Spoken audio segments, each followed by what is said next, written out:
ભાઈ આજે અમે દ્વારકા દેવ દર્શન આવ્યા શ્રાવણ મહિનો અને અહીંથી અમે નાગેશ્વર દર્શન કરવા ગયા હતા અને ભૂખ બહુ લાગી હતી. બરોબર, તો નાગેશ્વરથી અમે દ્વારકાની વચમાં કયો રોડ કહેવાય અર્જુનભાઈ? શિવરાજપુર. આ શિવરાજપુર રોડ, બરોબર. અને આ હોટલનું નામ છે આપણે રજવાડું અને આ હોટલના માલિક છે આપણે ઝાલા બાપુ અને એનું આખી હોટલનું સંચાલન કરે આપણે અર્જુનભાઈ. અને અર્જુનભાઈનું મૂળ વતન નેપાળ, પણ અર્જુનભાઈનો જે સ્વભાવ અને કદાચ ખાયા નહીં તો આપણે પેટ ભરાઈ જાય, મજા આવી એમને પૈસા દઈ નીકળી જાય એવો અર્જુનભાઈ અને એમના સ્ટાફનો જે માયાળુ સ્વભાવ.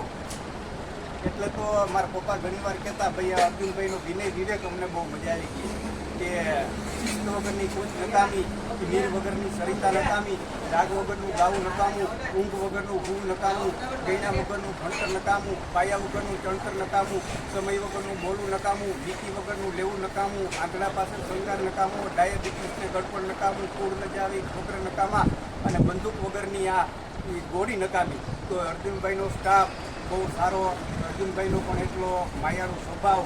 અને જ્યાં અહીંયા મેં જમ્યા હતા હું અમારા સ્ટાફના બધા મનાભાઈ અને આ અર્જુનભાઈની આખી તમે હોટલ જઈ લો તો ગમે ત્યારે તમે અહીંયા નાગેશ્વર આવો એટલે શિવરાજપુર આ રોડ છે નાગેશ્વર અને દ્વારકાની વચમાં આ હોટલની અચૂક તમે એક મુલાકાત લેજો.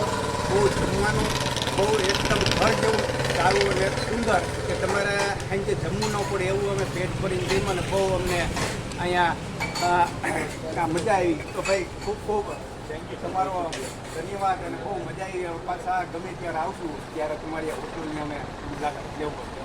ધન્યવાદ.